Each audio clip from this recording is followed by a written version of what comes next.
Hello, it's TruthSOSeeker here, and today I'm going to be sharing my personal tier list for 1v1s in Halo Wars 2. I'm a champion ranked player now, so I'm somewhat confident in my understanding of the inner workings of the game, but please do bear in mind that this tier list is my opinion, so know that this tier list is only a general analysis. I have based this tier list on my personal experience, feedback from others, as well as leaderboard results. So, without further ado, let's get started.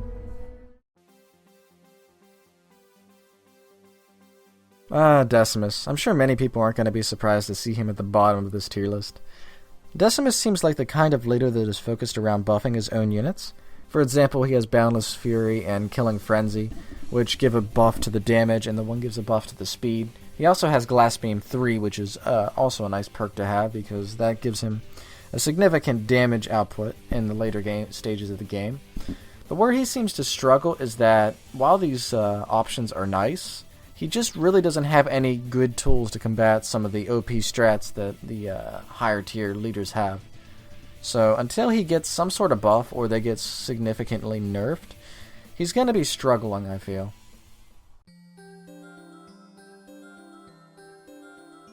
And next we have Anders.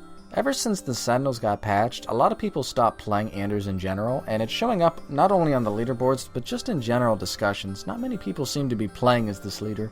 Some notable cases are RTS Yoda Videos and Amarante99, but not many people have been playing as her. As far as what she has in options, she has the Kodiak and Siege Turret upgrade ability, which allows them to have Sentinels on firing and hitting their target, which is quite a nice ability, if I do say so. But other than that, she kind of doesn't have that many tools, again, like Decimus, to fight against some of the stronger tools that the higher level leaders have, which is why I put her a little bit lower on the tier list. I definitely could see her being a better slot than second to last, but until I see some results that would show otherwise, I'm going to have to leave her here.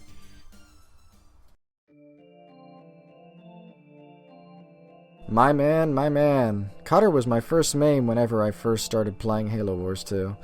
And for good reason. His Marines were very strong back then, before they were nerfed. But they were nerfed for good reason, because they were just too good. Cutter's game still does revolve around infantry. Most of his drops, such as ODST and Cyclops, are really trying to just counter whatever the enemy's throwing at you, as well as adapting with your own units. His gunship is still very strong. It is good for pushing on to enemy bases and trying to start an engagement and try and crack through that shell that is a defense. He has archer missiles and restoration drones, which are always nice to have on the UNSC side. His downsides are that he has some hard counters that he just has a hard time dealing with, such as Kinsano and Forge. Them both being that they just kind of have units that work totally against infantry, which is really what cripples Cutter, and which is why I'm putting him so low. I would put him higher. I do believe he's a good character, it's just that there's other units, other leaders that are better.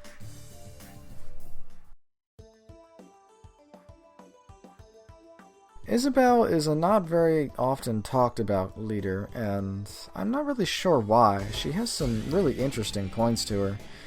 For example, now that tanks have been buffed, her leader points really seem to make sense in terms of tank builds. For example, she has accelerated assembly, heavy metal, the best defense, and combat salvage, all which I think would heavily revolve around using tanks. The only leader I think that is better at using tanks would be Forge, based off of this setup, and I feel she does well against everyone that I've placed below her on this tier list, just because of her tanks and how effective they are. What hinders her, I feel, is that she doesn't have a good combat to the higher tiers. Again, for example, Ghost in the Machine doesn't really do much. It doesn't last very long. The Mac Blast doesn't do anything in the late game. And she just overall has trouble doing that big breakthrough because she doesn't have any leader points that would allow her to do so. And that is why I put her here. Atriox is one of the first leaders that, whenever he came out, most people said were bad, and you had to have people actually practice the character and learn how to use him, and then people were complaining that he was too good. Atriox has a lot of great points to him, Just to start off, he has the early expo ability because of his reduced costs, and turrets also have a reduced cost. And just put the two together and it makes for a very good defensive leader, to where he can defend and expand very quickly if you're not careful, and you can quickly find yourself behind against him. He of course is Covenants, so he has the locusts, which are very strong, and with the teleport he can use that to effectively try and outmaneuver you.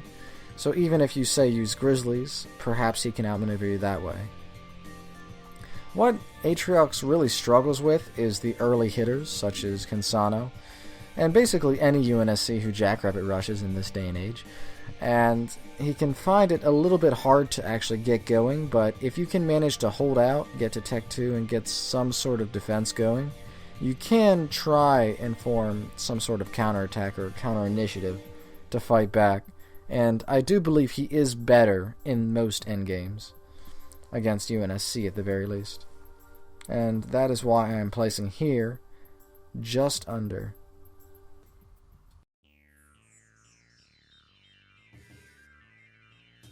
Kinsano is a very interesting character throughout her development.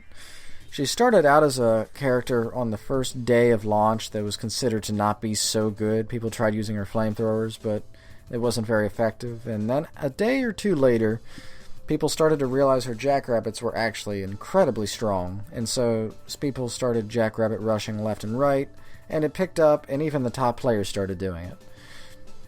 And for a while she was even considered to be just a clear best. However, time has come, it's been a couple weeks now, and I feel that a lot of people have started to come up with ideas to try and counter against Kinsano. I've seen some really interesting ideas to where I'm not sure she can finish people off in the beginning. And Kinsano really has trouble in the mid to late game because she just generally struggles against vehicles in air. I still believe she's a very strong character, but she does need to be nerfed and buffed in certain areas, because right now her jackrabbits are too strong and her endgame is too weak.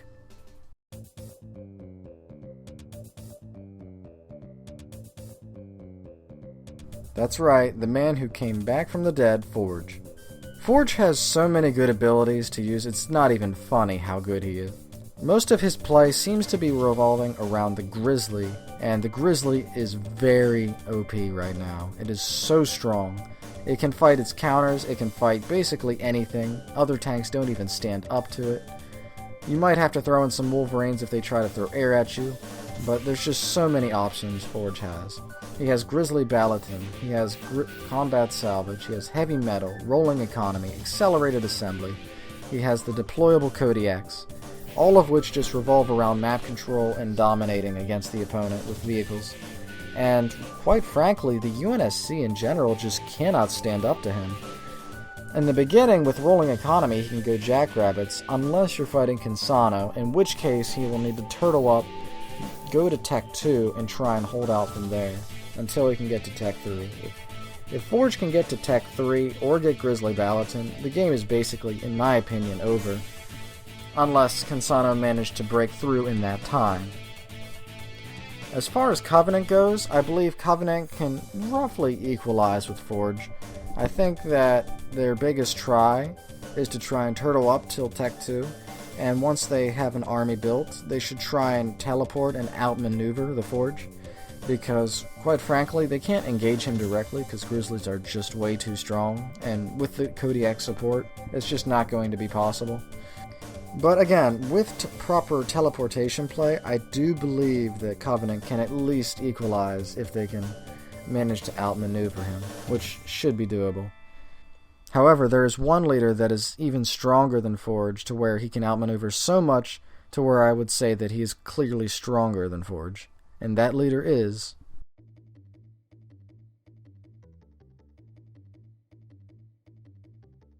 Of course, the number one spot has to go to Shipmaster. Shipmaster has a very strong weapon at his disposal, which is, of course, Displacement. This ability allows him to displace enemy units anywhere he desires, for a very low cost of power. Now, this may seem rather OP at first, but when you consider what he can do with it, it just becomes ridiculous. Using landmines, he can teleport the enemy army onto landmines and destroy them, in addition to outmaneuvering, as a result, his units.